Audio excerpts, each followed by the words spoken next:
Hey guys, welcome to another episode of The Good, the Bad, and the Ugly. Movies about great things, terrible things, and all things bloody. I am your host, Noah. With me forever is Ryan. Hello. And Vince. Howdy. And we did a real good one this week. So I had never seen this movie, Phantasm. The original 1979, an hour and 28 minutes. Fantasy, horror, Sci-fi. extravaganza. Inspiration to many. It was a little bit of everything in this. Coming of age tale.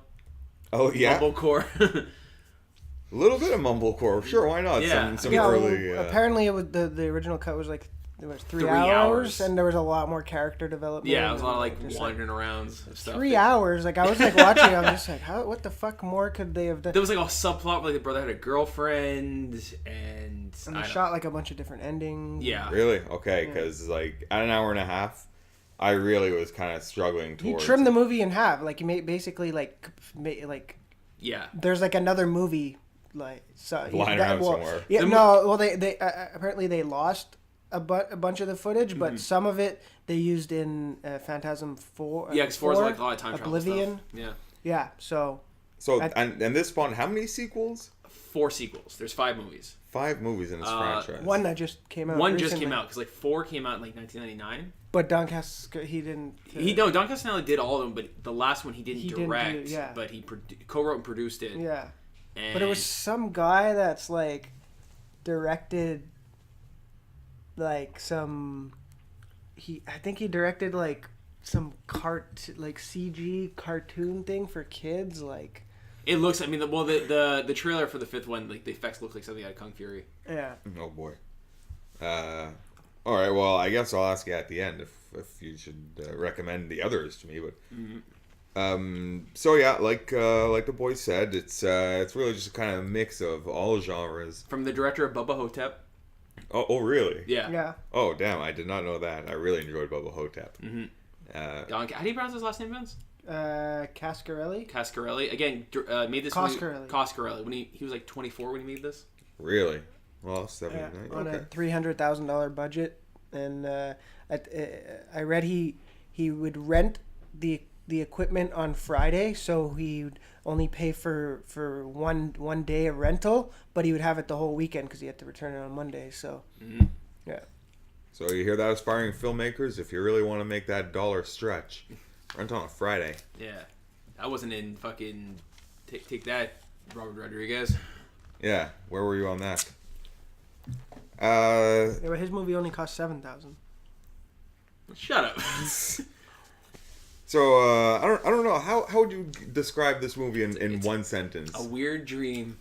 A teenage boy and his friends face off against a mysterious grave robber known only as the Tall Man, who keeps a lethal arsenal of terrible weapons with him. There's a lot more, but Okay, I mean that's yeah. It's a very vague kind of storyline. It is very much like the fucking spoiler. The whole movie is a dream or could be a dream, and it flows like that. Yeah. It's weird. I remember because I wanted to see it, but because I remember more of the ideas in this movie, which I like. But the film itself is very. It's not and totally engaging in its narrative. No, like I always have I've tried to watch this movie. It drags a few times, and I always kind of find it a The little bit boring. Yeah, the season with the brother just kind of fucking around, just get to the tall man. Well, it's like you said before we were talking. The ideas are really cool. Yeah. But then it's like there's kind of a bunch of other shit happens in between. Like, I think at times it's trying to be, maybe more metaphysical or more smart in its own good. Like, is it the whole manifestation of this kid's fear of losing his brother and. Yeah. Okay. Well. Okay. Let's get into it. Yeah. Let's get into it. We'll let people decide at the end whether or not our review of it is worth going to see it yourself. So the movie opens up with a couple having sex in a graveyard. Mm-hmm. Already, like I said, I hadn't seen this before, and I watched it just before filming or recording this. So I was already like, okay, that's cool. Like the lady in lavender. She's known. Oh yeah, I They saw call her it, in yeah. the credits. I thought that was already really cool. Kind of reminded me of whichever Return of the Living Dead it is with the zombie punks. Oh yeah, I think that is the original Return of the Living Dead. Yeah. So I was already like, okay. Inspiration of that. Looking good.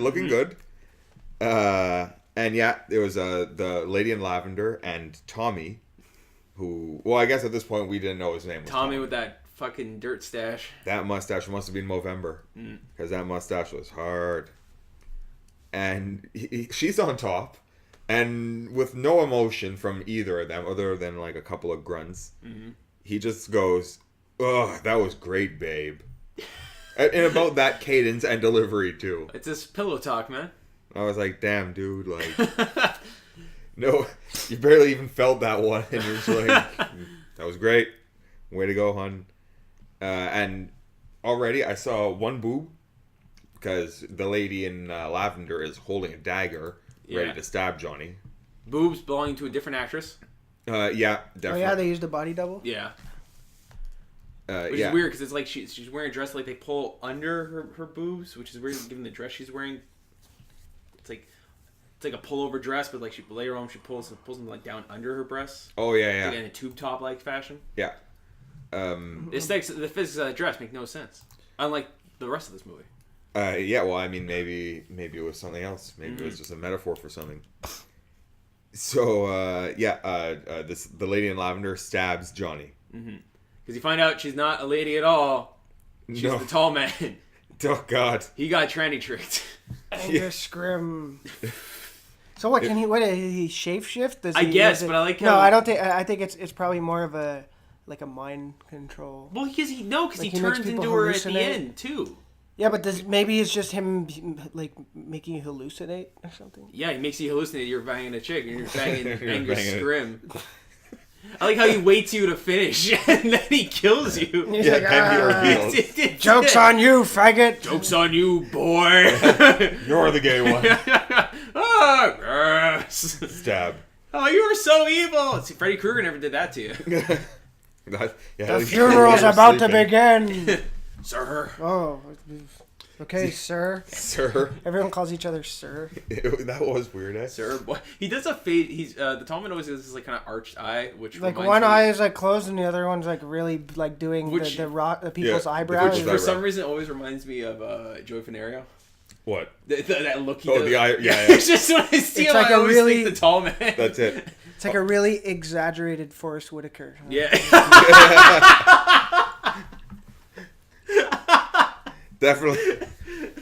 Definitely a very good way to put it. And they call him the tall man because he's Angus Scrim is 6'4", but to make him appear taller, they give him heightened boots, which look, at one point you And can a tell, suit too small. and a suit too small. What? Yeah, you see his suit. It like ends at What? like. I thought that was I didn't even know what I thought about Yeah. that. I was like, why is he wearing such a small suit? Yeah, to make him look taller. Because he's got like what look like Prince's boots at one point when he's pulled a paw out. Or it could be that he's like always growing like. Yeah, to make him like 6'7". Well, couldn't they just stand him on a crate or like? They do that. The scene where he does that. The funeral's about to begin. Oh, sir. okay, yeah. Jody's like almost as tall as him, so like they literally put him on a crate for that scene. Okay, so yeah, Because it jump cuts to what was the it's the funeral. funeral For Johnny. for Johnny. You see Johnny's two friends, Jody, Jody. and Reggie. Yeah, it seems like the only two people in this town. Do you notice there was nobody in this town? Yeah, I know, because they're all being turned into dwarves. I guess so. It was a small. It was a small town. It was very almost like country-ish. I was trying to read the license plate. Like, was it Oregon? It was Oregon. Oregon. So somewhere in the northwest. Mm-hmm.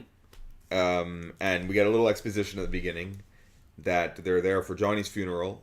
And They were a trio. It was the three of them: Reggie, Jody, and Johnny. yeah, some kind of rock band, Mm-hmm. I guess, because we get to see Johnny. We get to see Jody and Reggie. jamming later. How old would you say those guys are? How old How do old I are the think? characters are supposed to be? Okay, so I would guess. I would guess Jody, the main character of the movie. I guess The arguably. guy who looks like Michael Knight from Knight Rider. Yeah, I would guess him to be 28 or so, and Reggie, I don't know, he was balding but with a long ponytail. See, I think they're supposed to be like 25, because I know they're supposed to be youngish. Okay. But yeah, Reggie definitely prematurely Well, bald. here it says, following the deaths of his parents, 24-year-old musician Nope. Well, now how old he's supposed to Jody be? Pearson raises his 13-year-old brother Mike. Yeah. Also, for a 13-year-old, he was driving a car, wielding weapons of all kind. Yeah. With a dirt bike. You first see him on a dirt bike. Mm-hmm. Yeah. Where the tall man in the cemetery, and the use of telekinesis just kind of knocks him over to fuck with him. Fuck. Telekinesis comes like, fuck that kid, just knock him over. Yeah, it wasn't bothering him. Some stealthy dwarves. Yeah, so at the funeral, we get some exposition that Johnny had committed suicide. Yeah. Which, I don't know, that downward stabbing motion from on top doesn't Yeah. seem like the ideal setting for your own suicide. Yeah, it's still has a priest presiding over it. I guess even with the suicide. Yeah. And what's his name? Jody starts to wander the mausoleum after discussing it. Yeah. And I guess he hears a noise or we hear some speaking. Some scuttering around. And at the same time, we see his younger brother. What was his name? Mike. Because their parents had died. He's looking after Mike. Mike follows him around Everywhere. And at one point, he shows up at the same time as the car, and I was like, damn, he fucking just ran there. That stalking came. Well, there was a lot of repetition in this movie of like, I'm gonna go. I'm sending you to this place. Don't follow me. You followed me. Now I'm taking you someplace else. Don't follow. You followed me. I'm gonna lock you in a room. Don't follow me. Followed me. But yeah, Mike keeps seeing these like what look like Jawas. Yeah. Scutter around the tombstones. That's a pretty accurate description. Hooded dwarves. They're actually played by children. Yeah. But yeah, everybody kind of sees these dwarves scuttering around. Mm-hmm. And what's his name? Jody in the mausoleum is about to turn the corner and find him when we get introduced to the tall man, who is enormously tall in this one scene. As you were saying, he was standing on a crate. Yeah. And, sir, the funeral is about to start, sir. Well, the movie was a lot inspired the whole, I guess, think about how fucked up the death ritual is for people. Like, when you think about, like, someone dies, the whole embalming fluid itself, you put the bodies on display, and then we stick them in the ground somewhere. Like, I was fucking up his last name. Donnie Boy. Yeah. He thought it was, like, just a really fucked up process. Like, that's what we do to our dead kind of a deal. So it's like, well, all right, well, maybe they're turned into slaves in another dimension.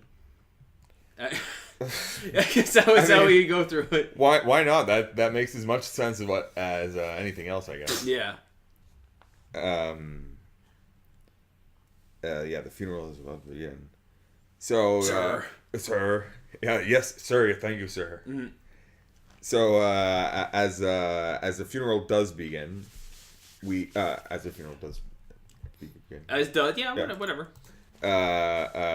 We see his 6 pallbearers carrying the casket, and the priest presides over it, and then everybody seems to disperse, leaving the casket to be buried on its own. Yeah. But it's not buried on its own. As Mike spies, the tall man, with little effort, picks the entire casket, tosses that motherfucker in the back of the hearse. Yeah, it was a pretty big feat of strength, just to see him pick up. But I mean, he was the tall man, right? Yeah. Who knows how difficult that was. But yeah, he seemed to possess some kind of superhuman strength. He's got superhuman strength, and as we saw, like some telekinesis, because showing little respect for the dead. Mike just on his dirt bike starts mowing through the graveyard. I think also the fucking casket whatever that he lifts up is like made of like balsa wood. Yeah, it's like paper mache. And there was a rope on this where the camera wasn't showing, so like it helped him lift it better or whatever. So yeah, it's still cool. It looks good. Yeah. So Mike does see that, and he takes this knowledge to the local palmist. Yeah. I don't know. Yeah, it's a fortune teller and her lady. granddaughter. And her granddaughter, where they reenact the scene from Dune. Yeah, that was pretty weird. I thought I had seen that scene before. Yeah. So he goes there to tell, to interpret, I guess, what he's seen. Mm-hmm. And he says that he feels like he's losing, or that Jodie's gonna leave. Yeah. Which I guess Jodie was. Jodie wants to leave. He used to live on the road. Yeah. Now he's stuck looking after his kid, which he might ship off to his aunt. In a small town. Mm-hmm. And smaller town, I guess. Smaller town. And yeah, wherever. They also show Jodie riding a bike, which looks very awkward. Yeah. A grown man with his leather jacket just riding a bike. Yeah, because we saw him and riding Mike, a car running before. after him. Yeah, Mike's running in the road, just chasing like a dog chasing a car. Yeah, and for 13, he's like, you see him like working on the car, and like that's a fucking like a nice car too. Yeah, he's driving like a sweet Mustang or something. Yeah. What was it? A sweet muscle car. Mm-hmm. Yeah, it's a really fucking nice. Well, car. 79, so you know it was the era of muscle cars still. Mm-hmm. And yeah, 1971 Plymouth Barracuda. Yeah, it's the second coolest car in the film, next to Reggie's ice cream truck. that thing was a sweet ride, let me tell you. But yeah, Mike's ripping around the corners in this 71 Barracuda. And as soon as he parks the car, he just jumps out, opens the hood, and starts fucking around with the engine. The kid is like Mr. Mechanic. Yeah. And Yeah, it's like Penny from Inspector Gadget. Yeah. Just didn't have a dog. Yeah, just good with gadgets. Good with gadgets. Mm.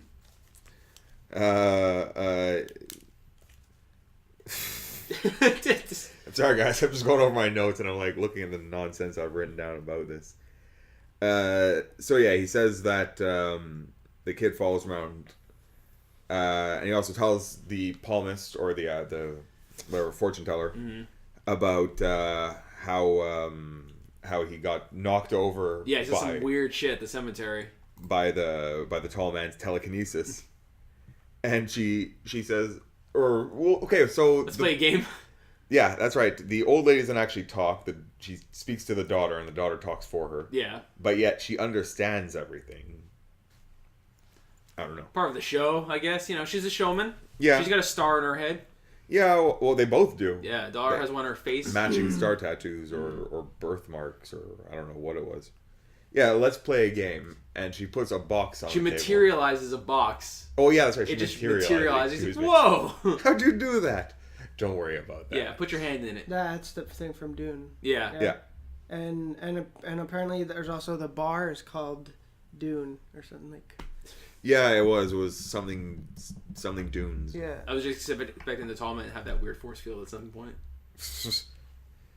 Oh man, I would like to rewatch Dune. Mm. So yeah, it says put your hand in the box, and of course, like any sane person, Mike goes, "No, I'm not putting my hand in that box. What's in the box? Your hand. What's in the box? Don't worry about what's in the box. Put your hand in the box." Like, all right. And something bites him. Something grabs him. It's like, Yeah. hey, it hurts. Yeah, he's like, "This hurts a lot." Also said it in that cadence. Yeah. Hey, come on. This hurts a lot. And he says, She called me. Don't be afraid. "Yeah, Mike. don't be afraid. Don't be afraid." Mm-hmm. She repeats it over and over and over again. In that very little any kind of emotion whatsoever. Just don't Yeah. be afraid, Mike. Don't be afraid. And then all of a sudden, it starts biting him. Mm. And we find out It that was just a reflection. yeah, and that fear was the killer. That's what we learned. Setting up a theme, Wait, some what? Batman Begins like theme that I'm sure will pay off somehow. So yeah, like you were saying earlier about the second coolest car, now you see the first coolest car. Reggie's who's an ice cream man. Pretty sweet deal, He's Reggie. got his white pants, long sleeve white shirt, black bow tie. And later to be teamed with a black leather vest.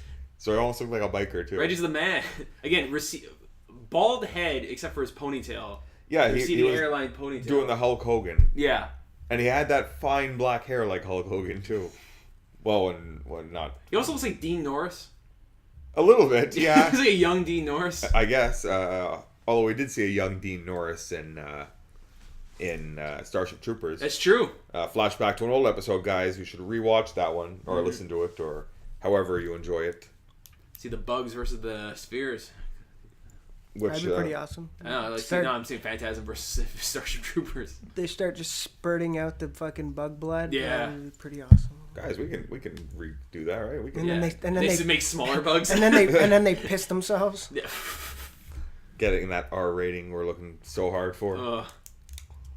They start jamming acoustic electric with some Dos Equis. Yeah, some nice product placement for Dos Equis. Before there was the world's most interesting man. Reggie with his tuning fork. I thought that was going to come back somehow. It kind of did, but it didn't. What, with the ball, the spheres? Yeah, no, when he touches like the portals.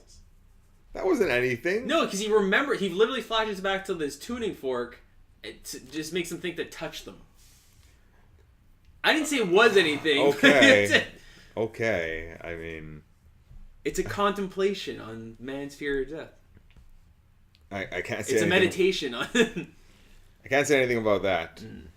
So yeah, they're jamming, and they end the jam after by with what's his name tuning the guitar. Yeah. Which I thought was weird to tune after you're done jamming. Yeah, well, yeah. And there's a weird cutscene to the mausoleum where this woman goes in and opens the door, and there's a bright light, and she screams. Yeah. And that's it. There's some strange things that happening over at Morningside Cemetery, man. There's doings transpiring. Yeah. I thought that was... I also expected that to come back again. And I was like, oh, okay, they're going to open up the door and there's going to be some kind of blinding light. And Well, they do. They open up the door later on. It's where the storage room is. It's the room that has all the... oh, okay. I guess so. that has like the Greek gods or whatever sculpted over the doorway. Right. I guess. I was expecting like a bright light. And there's like a really awkward exposition of what happens to the girl later. Oh man. That was so ridiculous. So we see that Jody goes to pick up some chick at the bar. Yeah. Or he goes to the bar. Yeah, Dune's bar. Dune's bar, and ends up picking up a chick, the lady in lavender. Mm-hmm. And She is DTF. Yeah, that's right. Right by the cemetery, actually. Yeah. She's like, oh, we should go to the cemetery. While Mike's spying on him through the window. Mike's spying on him, just constantly following him, looking. It was basically like watching The French Connection, but a redone version. See, now if Gene Hackman had been going after the tall man...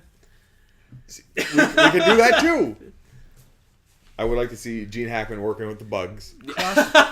Crossovers for days. Oh. I said we'll just cross over all our old episodes, Yeah, man. and then we'll have fodder for new Yeah, episodes. man. The Gecko brothers could have fought the tall man. Yeah. We'll do podcast mashups. We'll just mash over our own podcast together. Remix our own podcasts We're talking with to each other other. podcasts. No, we'll just play them one over the other. You know. We're like So it Snake just sound like Snake garbled, Plissken and Rufus team up. garbled noise.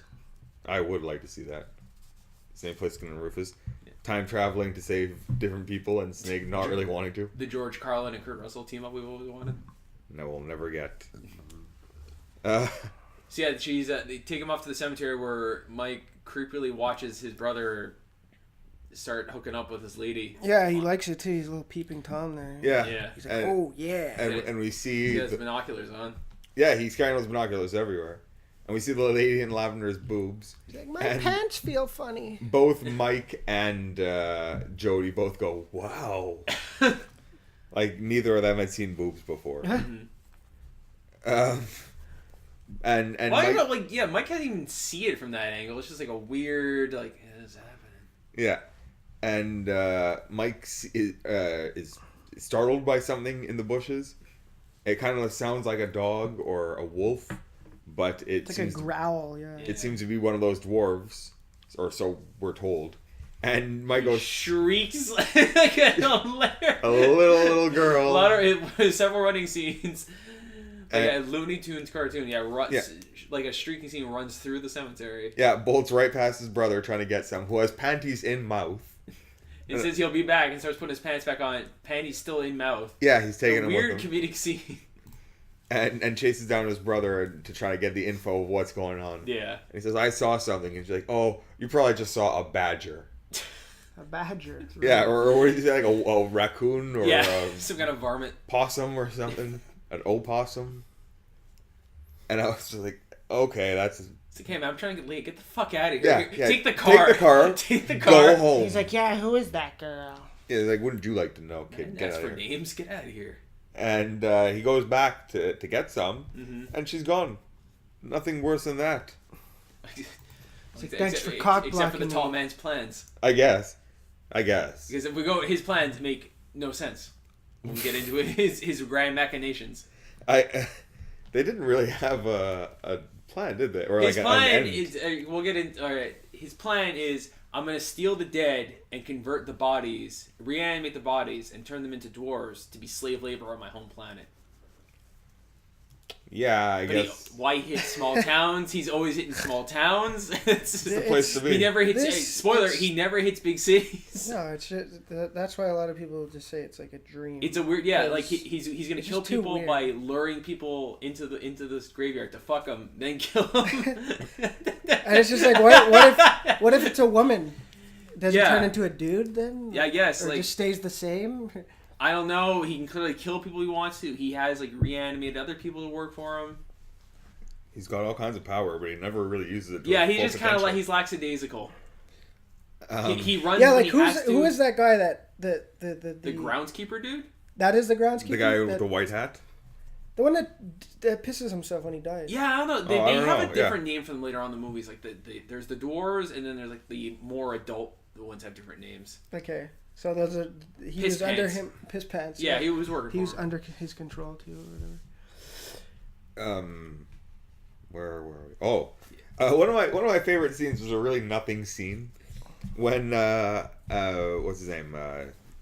Mike is walking around town, just like checking for change in the phone, Yeah. and he sees the tall man. Yeah, slow mo as Reggie's like unloading his Ice cream. His ice cream, and all like the frost and mist is coming out. Yeah, and the Tall man Tall stops just stops and turns right to him. and starts like feeling up the gas cloud, like.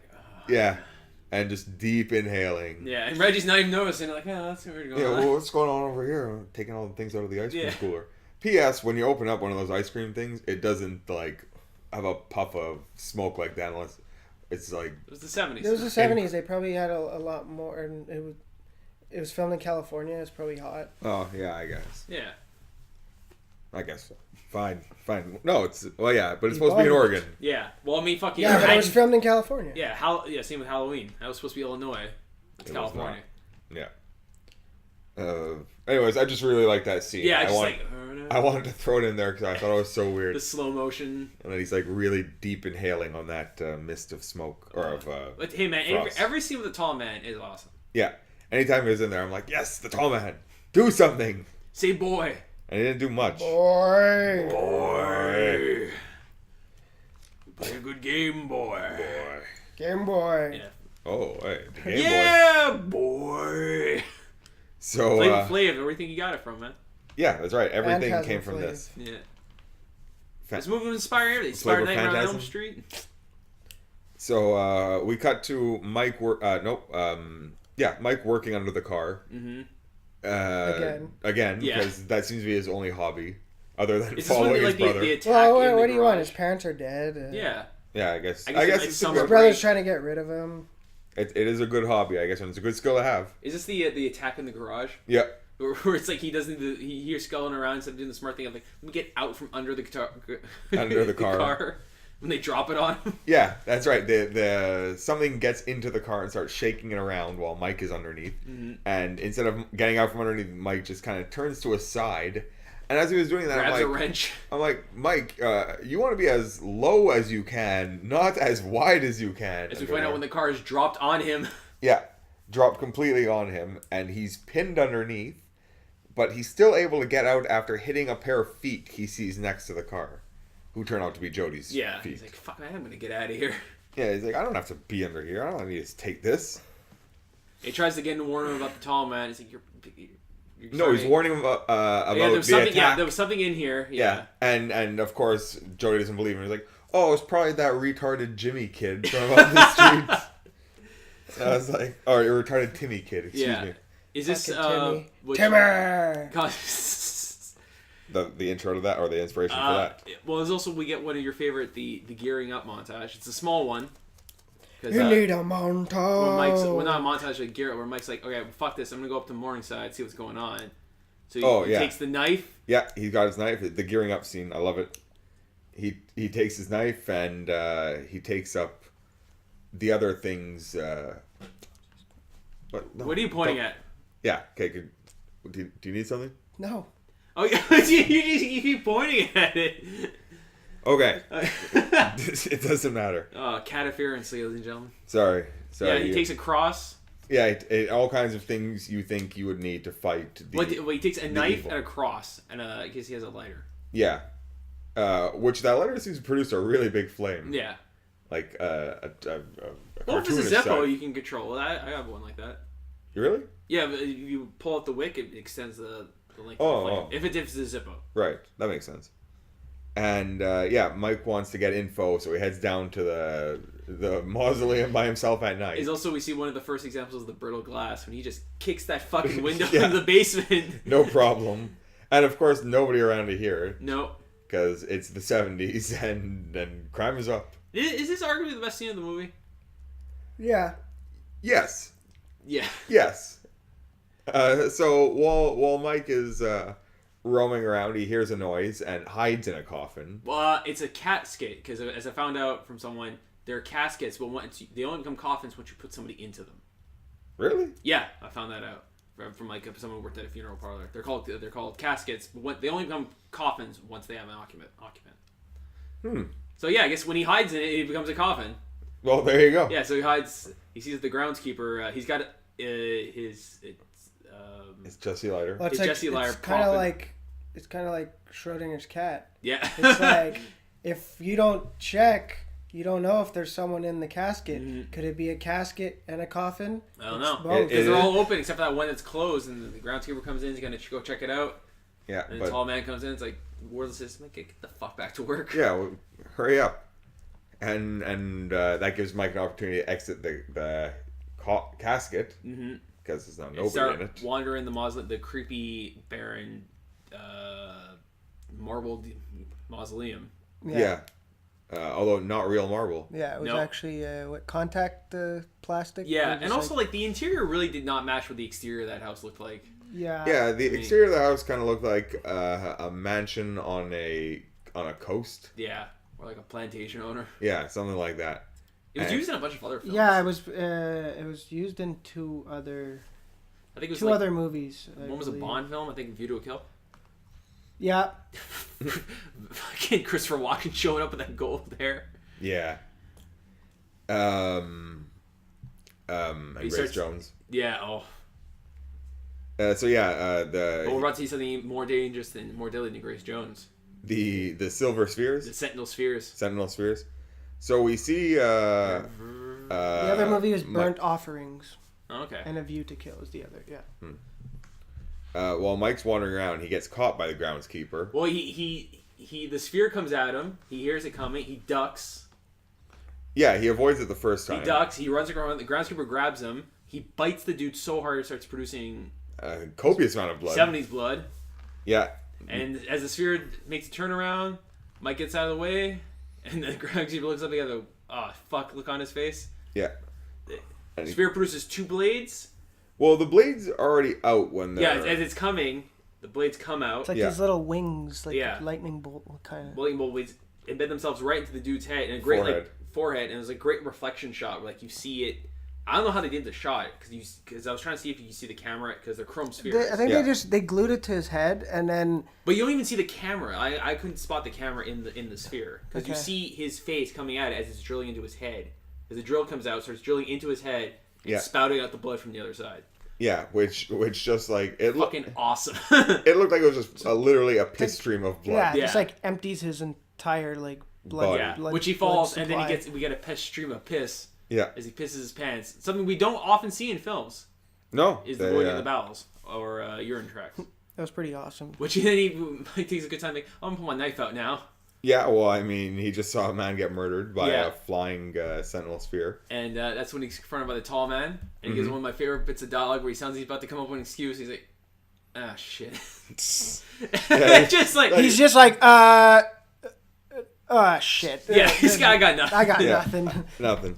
And the two of them, like a marks for the routine, start walking towards each other in a mirrored-like fashion. Yeah. And then he bolts it. And then the image, the tall man takes chase. And I love the tall angry Scrim chasing after him, trying to reach him. Yeah, and which he in totally the suit could've. that's too small. He suits it too small. It looked uncomfortable. Both buttons done up. Yeah, it looked really uncomfortable. And Mike manages to barricade himself into a room. He gets back to the basement, close to the door. On his hand. On the tall man's hand, which is still trying to grab him. Yeah. And he's like, and Mike, no problem, just like, without a care in the world, one slice and cuts off 2 fingers. all of them, like all 4 fingers. Oh, it's all 4. All 4. I start spurting out this like Yellow mustard blood. Mustard blood. And the guy's like shrieking. And the fingers keep twitching. Fingers are slow moving. And the dumb part, he puts the knife down into the floor. Yeah. And leaves it there. Yeah. But he has it later. I don't know. Continuity, guys. He picked it up again later. I guess. But Mike also took Took one of the fingers. Put it into his trusty denim jacket. Yeah, that thing he wears all throughout the movie and must I'll stink. save you for later. Yeah. It's finger food. Oh, that would be a really its own dark turn sauce. if you'd been a cannibal after all.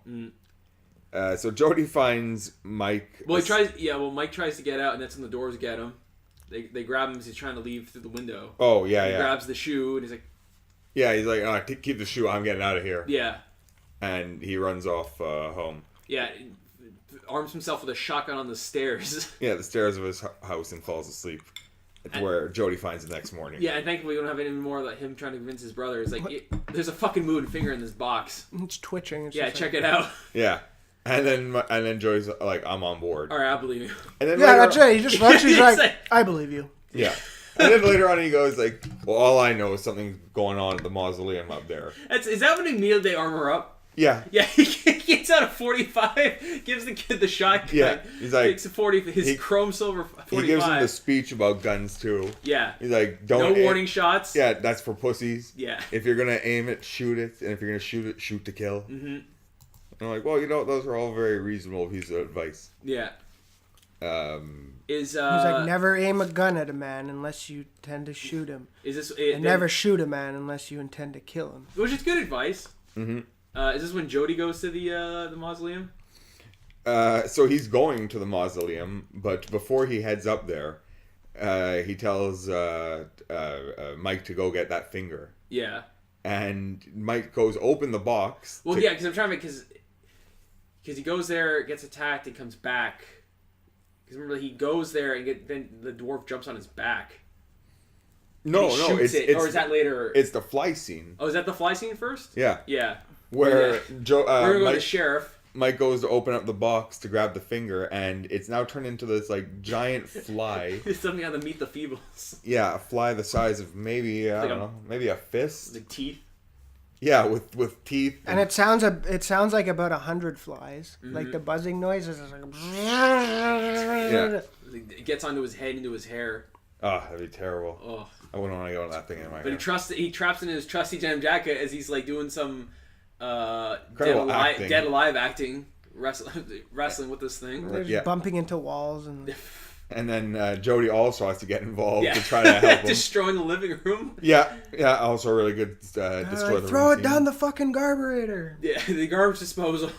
And they managed to get it to the garbage disposal. Yeah. And turn it on. And they're both kind of looking at it while, what's his name? Reggie comes in. Like, hey, how's it going, guys? Yeah, hey, so, a little bit of this, a little bit of that. You guys want to hang out, or... The fucking flies back out. Yeah, just and pops back. Yeah. and knocks over Reggie. Yeah. And the two brothers can end up catching the fly again and sticking it down the garbage disposal. The movie's Two Brothers. And they're like stabbing it. They're two actual. Yeah, brothers. Yeah, that's right. Jody stabs that fly like 45 times. And I was like, dude, it's enough. You got him. But then again, they had to stick it down there twice. Yeah, and it was a cutoff. It used to be a cutoff finger. Yeah, that's also true. I also forgot that was not your general run-of-the-mill giant fly. Mm-hmm. This was actually a body part that belonged to Mustard at one point. Belonged to Mustard? Well, I mean, it produces its own mustard. Yeah. Oh, that's right. Yeah, he tells. It's where he tells Mike to stay home. He's gonna go check out the mausoleum. Yeah. where he's attacked by a dwarf and on his back, and awkward shoots it off the back of his head. Yeah, that was very really dangerous. lucky shot. Yeah, he shoots it off the back of his head and then plugs him 2 more times. He gets the fuck out of there. Yeah, and he bolts. Then he gets followed by the hearse. Yeah, in a great car chase scene. Reminiscent of The Car. Yeah, It's being driven by no one. I recently rewatched that. Yeah, nice. On Tuesday. The car. The car Evil drives. Yeah. Definitely worth that watching. movie's awesome. Yeah. It's Jaws, if Jaws was a car. Yeah, that's a pretty accurate description. That's a really good description. And Ronnie Cox not playing an asshole. Just a fucking cowardly drunk. We'll definitely. We'll get do to that. We'll get review, to James Brolin one of these days. We'll review the car for sure. But yeah, he's driven. He tries to shoot at it. He gets by. Then another car pulls up. It's Mike. Yeah, and I thought that scene was really weird too. It's weird. Yeah, he pulls up, doesn't announce himself. He waits till his brother gets to the driver's seat. Yeah, with the gun drawn. Yeah. And he's like, "Oh, get in." Yeah. And actually, the shotgun's in the back. Yeah, Mike still drives. Yeah, and Mike's still driving. Jody's driving. Jody's got driving shotgun with a shotgun. With a shotgun. And then they have a car chase scene. He shoots out the hearse. Yeah, he shoots out the hearse with no driver in there. Mm-hmm. And it causes it to crash. It crashes, but we find that there is a driver. It's one of the dwarves. One of the dwarves. And not just one of the dwarves. Which is, dun dun dun! It's Tommy. It's Tommy. Just shrunk into a dwarf and made to wear robes. Until they help Mike, Reggie, for proof they're going to shove him into his ice cream truck. Do they ever explain how they shrink them down? Yeah. Not in this movie. They say the reason they do it is for the gravity. Yeah, they say it's the gravity they and do it for the, the heat. How they do it, I don't know. The gravity and the heat. What? Well, I guess the gravity would shrink them down, like compress them. Yeah. So it makes them easier to move in the higher gravity with their smaller, squat bodies. That makes, and you know, it's funny because it's the tall man.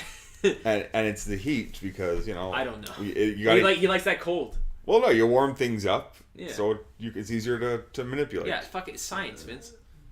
Get a degree. Get 3. Fucking doctors, what do they know? Yeah. Scientists. Yeah, fucking spheres, how do they work? Yeah, you guys think you're better than us? No. Well, Reggie brings up the great point. He's like, I don't want that thing dripping all over the ice cream. Yeah, that's right. They call up Reggie and say, Reg, we need the ice cream truck. We gotta jam this corpse in there. It's the ice cream man. The ice cream man is coming! Jody, they send, they also have Reggie drop off them at two chicks' house at an antique store. Yeah, the antiques. And a fucking scene that's pointless. Yeah. Yeah, because he sees a picture of the tall man in an olden photo that looks at him. Yeah, it's a video, really. Yeah, it's like something out of It. And it looks right at him, and so those magic eye pictures. Yeah, it's a holographic. It's moving, man. That's it. It's a hologram. He's not actually looking right at you. Mm-hmm. And while Jody just kind of sits at home, waiting, and has a nightmare about the tall man. Yeah, that's right. We forgot to mention Mike had a nightmare earlier. Oh yeah, Mike had a really creepy nightmare where he's sleeping. All of a sudden, he's in a graveyard with the tall man standing over him. Yeah, and 2 zombie sets of hands. Zombies are crawling at him. Grab him. Tickle fight. Where does that? Yeah. Okay. So that's right. At the antique store, he sees that and he says, "Guys, we got to get back home. Yeah. I got to go home right now." Yeah. That's you guys can't see it. The frozen image. But there's a still photo of the tall man really enjoying that mist. Be cool, my babies. That's awesome. We really got to get this on video so you guys can see what we'll have the images seeing. popped up. Yeah. Yeah. I don't know, is there a way we can do that to intermittently? Yeah. I guess that's a cool one. That's a pretty good one for the. Yeah, if this one doesn't care, you're already dead. But that one has a tall man. This one has some really awesome posters. Anyways, you guys can be the judge when we put it up. Yeah. So he has the 2 chicks whose names we don't even bother to remember. The 2 blonde ladies. 2 blonde ladies. They're driving back. They're driving back because he has an image like, I gotta go get to Jody. Mm-hmm. When the dwarves attack again. Yeah. Oh yeah, they break down because they see Reggie's car's crashed. Yeah, they see the ice cream truck's the crashed. ice cream. It's like turned over on its side. Yeah. And Mike goes to investigate and sees that the lock is opened where the dwarf once was. Yeah. and instantly jumps back in the car and is like, guys, we gotta go right now, let's go, go, Hey, what go. are you talking about? No, and then don't like, question. fucking scurrying around the. Yeah, and the passenger's like, well, I'll just open the door to see what that scurrying Yo, sound fuck, it's a is. Jawa. Yeah, one of the dwarves jumps in. And then we see our second example of easily broken glass. Yeah, Jody Mike just bolts through the back of it. Yeah, jumps out the back of the window. And runs home as the girls drive off into the night. Presumably with the thing still in the car? Yeah. The dwarf? They do, because as we see, again, with that arguably the worst piece of dialogue with Reggie later. What's that? When he's like, okay, so we'll get to it. He goes to... Mike runs back home. He's like... They're like, okay, we got Reggie. Yeah, they got Reggie. They got the girls. And he brings up the point, like, what about our parents? Have they converted them into dwarves? Yeah. Because they're converting the dead. The dead into So dwarves. he locks... Jody, he's going to finish this off, locks Mike inside his room. Yeah. Where Mike has that awesome scene where to get out, he has a shotgun shell left. And he pins it, tapes it to a hammer, and fucking... Yeah, bashes open his bedroom door. Yeah. Which was pretty impressive. I don't know if that would really work. Mythbusters, I wanted to put that out to you guys. If you're listening, I'm sure you are. Is it a mini MacGyver? I'm sure you are. So watch Phantasm. Actually, everybody watch Phantasm, not just Mythbusters. And get back to us. And for what it's worth, even though Mythbusters is off the air, which we missed that one, they're bringing back the three assistants. Oh, she was so hot. Mm-hmm, she was. So hot. Well, they're getting their own show. Oh. And I think they're also going to bust myths. It's good. That's just what I want. I just want her and the other two goons. Yeah. Better than fucking busting balls. Yeah, I don't want to see anyone's balls get busted. Through that excellent MacGyver scene. Yeah. Just explodes open his front door or his bedroom door. Yeah. So at the mausoleum, they go to check to see. They both go to check. Yeah, well, yeah, Jody gets there, but then Mike catches up with him. Yeah, pretty quick. Yeah, and they find out as like it's empty. Yeah, their father's coffin. Father's coffin's empty. Casket at this point. Yeah. You're learning. Yeah. That's it. I've now acquired the knowledge. And while there, Reggie shows up. Yeah, who was like, I was like, Reggie's still alive. Yeah, it's like, I got out, and I found a room full of blonde chicks. Yeah. And I let them all free, and they scurried off like rabbits in the night. Rabbits in the night. Like, wait, what? Yeah, what? Why? The movie it's like not a lot happening, and then a lot of lazy stuff. As we point out, the cutting of things gets more evident here. Yeah, well, there must have been a whole scene with that, right? Yeah, because this is when they go into the room before, where it's full of black drums, like as if like Walter White's stashing his money there. Mm-hmm. And they're all full of dwarves. Yeah, the drums are full of dwarves. Yeah, and they see two chrome poles. Yeah, about arm's length apart. Yeah, but Mike notices he can kind of go through them, but there's like his hand doesn't go through the other side. No, it almost seems like it goes to another dimension. So he's like, "Fuck it, no fear. I'm gonna jump in." Yeah. And he tumbles through a red void to what looks like Mars. Yeah, with dwarves. A shitload of dwarves in their barrels marching along. and the barrels. And Jody pulls him back with the blood red sky. Yeah, and he's like, "Oh, that's what he realizes." Like, "Oh, they're turning the dead into slaves for their planet." They're slaves. When all of a sudden, then the lights turn off. Mm-hmm. But he got that whole explanation from what? Just looking in there? It's a child's imagination, man. Yeah, he's got... he's like, oh, it all makes sense He now. can think outside of the box. Yeah. He's got his third eye open. That's what's happening. Yeah, he's got a psychic connection with the tall man, I think. Maybe. Why not? Maybe. But yeah, then the lights turn off. He turns on his lighter. There's a Jawa attacks him. Yeah, Jawa Then the lights go off, and there's a scuffle. And next thing I know, two of them are outside. Yeah. Yeah, Mike gets attacked. Jody goes, "Mike, are you okay?" Yeah, and a very calm, like, "Hey, what's going on, guys?" Yeah, I saw the light was on and now it's off. I hope everything's okay. and yeah, that's it. The light turns back on. Reggie's alone. He's like, "Oh, fuck." Yeah, both the brothers are gone. And he remembers the tuning fork. He's like, "I'm gonna put both my hands on this thing." Yeah. And it turns on to suck. The portal to suck. Everything starts sucking through the portal. Yeah, all the barrels and almost Reggie himself. He gets out. Mike and Jody are just running around yelling for each other. Yeah, Mike, Jody, There's a- Mike, Playing fucking Marco Polo. Yeah, there's a windstorm going on. Yeah. Reggie gets outside, sees the lady in lavender. Yeah, goes to help her Goes because to she's help down her. on the floor. Yeah. And she stabs him in the belly. Stabs him in the gut and turns into the tall man. Yeah. Yeah. Surprise! I was the woman. I was the lady in lavender all along. Then Jody finds Mike. Shiny surprise. Yeah. And like, oh, fuck him, he's dead. Let's get out of here. Yeah, we can't help him now. And they also bolt, and they come up with this plan to Like I said before, it's like a weird episode of Are You Afraid of the Dark? Like just this kind of like there's not a lot of plot, like 22 minutes worth of plot. Yeah, in just an hour and a half. Yeah, he's like, there's an old mine shaft. It's 1,000 feet deep. Yeah, we can trap I'll get him rid there. of Michael Myers that way someday. I'll get rid of the sign that says "Danger and Mine" cover it up. So you remember where it is. Yeah, and jump. Yeah. I'll be back. Yeah. And I'll be back. Yeah, he's like, we'll get into that. So I'll be back. Lock up all the windows. Yeah.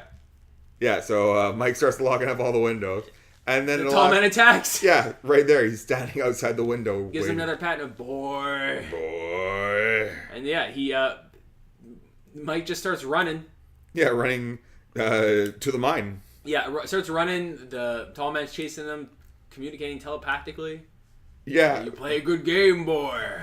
But he didn't bother to knock him down or like. No, but he like summons 2 tombstones to stop him.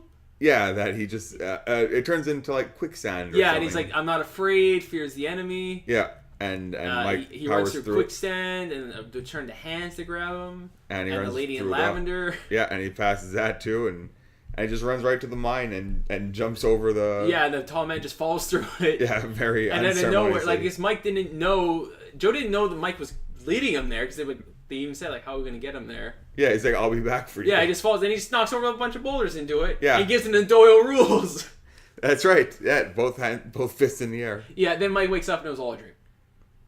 Yeah. It was all a dream. Sorry for bursting a bubble, His guys. parents still died, and then you find out Jody had died in a car wreck, and Reggie's still alive and taken after him. Yeah, taken care of. Yeah. And I was like, oh, that's weird. And that scene too was weird when Reggie's consoling him because they're at a fireplace. Yeah. And they're like both just kind of like chilling by the fire. It gets a little Nambla. It was weird. There was something going on there. And they decided to go on a road trip. Yeah, you're gonna go road trip. Hey man, wherever you want. Wherever you want. Figure that out. Yeah, we'll figure it. Where are we going? Well, we'll figure it out when we get there. Wait, at one point they're at a house. I forgot to put this point. They're at a house. I guess it's Reggie's house because there's another woman there. Mm-hmm. Oh yeah. There's like like an old black woman. Yeah. What the fuck was that? That's right. For no reason whatsoever, at least according to the film I saw.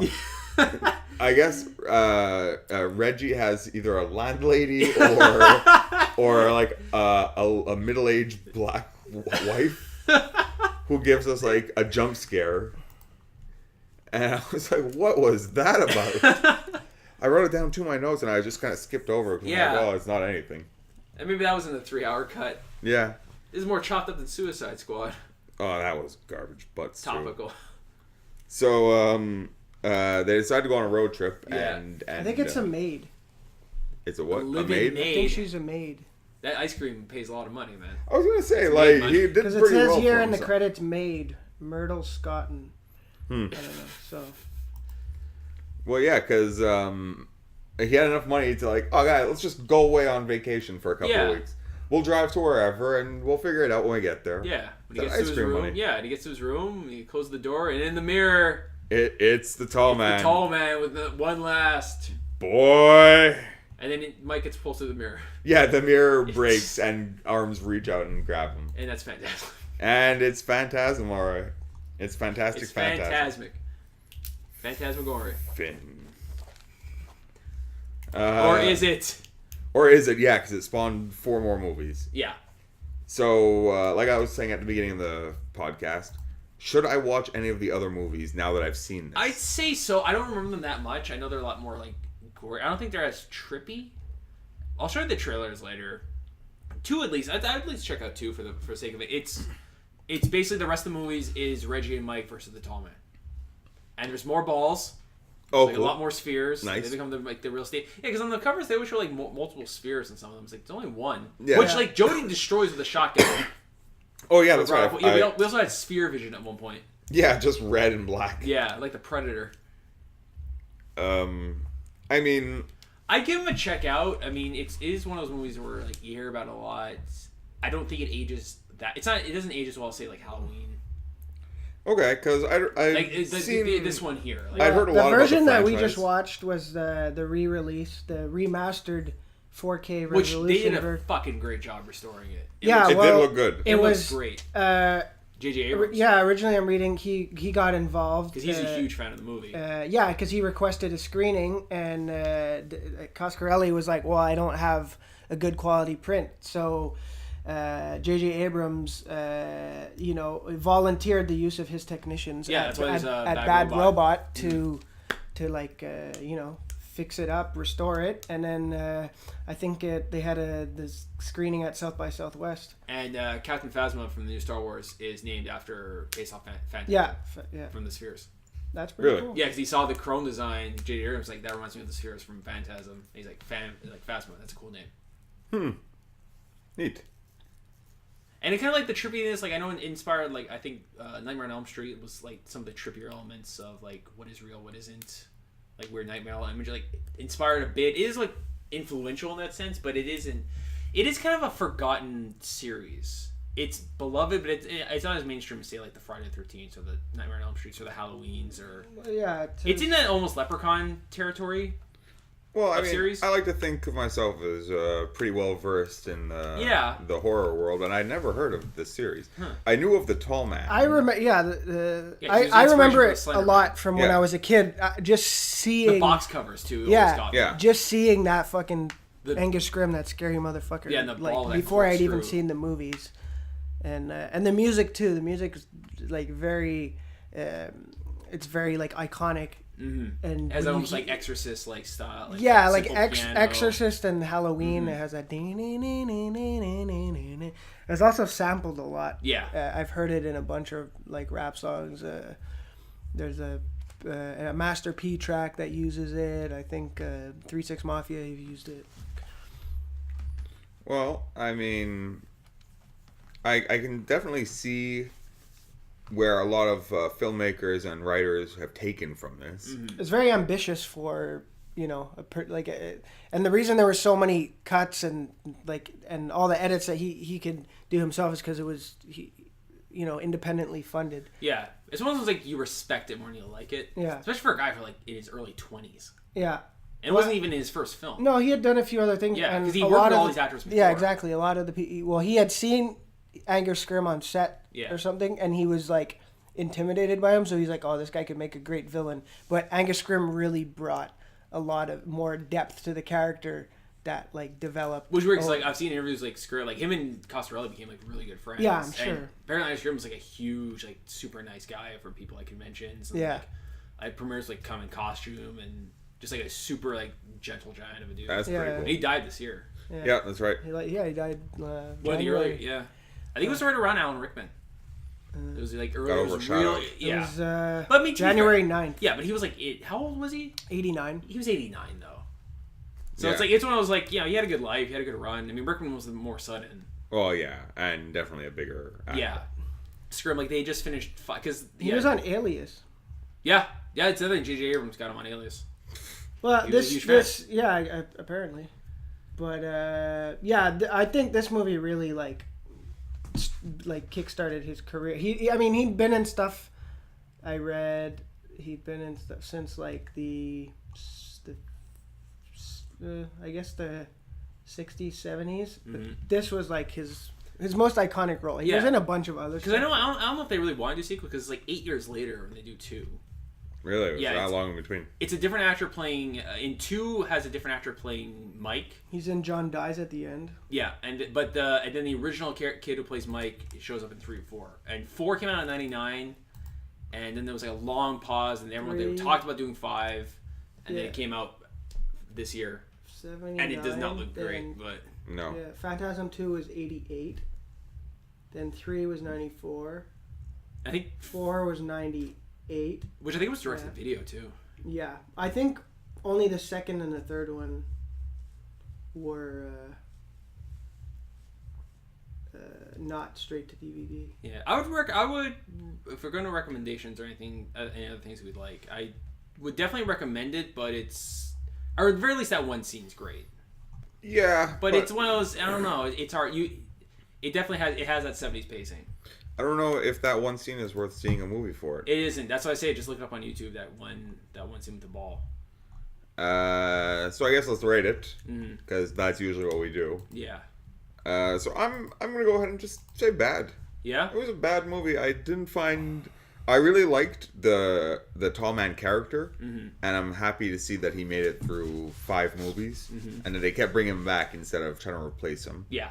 That's cool. But you can't replace him. He's like, no. You could have said that about Freddy Krueger though. But they said but they replaced Mike. Yeah. In the Well, second one. they even talked about that in like. You Talked know about who, that like remake. So he's like, "What remake?" It's like, "Well, we're gonna fucking CW cast." You know who plays him in the second one? James LeGros. Oh yeah. And who is that? He's, I mean, he was like a bunch of stuff in the '90s, kind of like a pretty boy kind of actor. But I mean, he was in Drugstore Cowboy, Enemy of the State, Vantage Point, Point Break. Blonde guy. The remake of Point Break? No, the new one. I mean the original. Yeah. The original. Yeah. Fuck you. Got one in. Not a real high five. Never will be. I hope. Well, I think that one time Nick high fived you though. Nick Pound. They all you would except all those times you high fived me. Not even though. Oh yeah, but never on. Every episode, man, you're high fiving me. After I high five you for a good right job. Now. There you go. Because he was he was replaced by James LeGros. Yeah. And he was like he felt kind of shitty about it, but it's just like that kind of sucks. It's like that's your role, and then you get like replaced by another actor. Yeah, it's like fucking Feltman in Ninja Turtles 2. Yeah. I think the third one has nunchucks.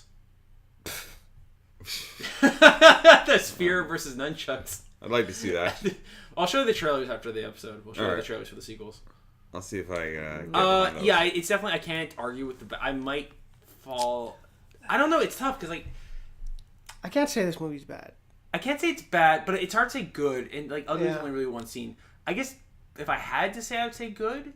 If I had to, Well, our boundaries are pretty broad. it's a low good. I don't. I would recommend it to people that are fans of the genre. Yeah. Horror, fantasy, I guess kind of thriller. It's definitely of weird. its time. There's like a lot of 70s. The 70s aesthetic is all over this place.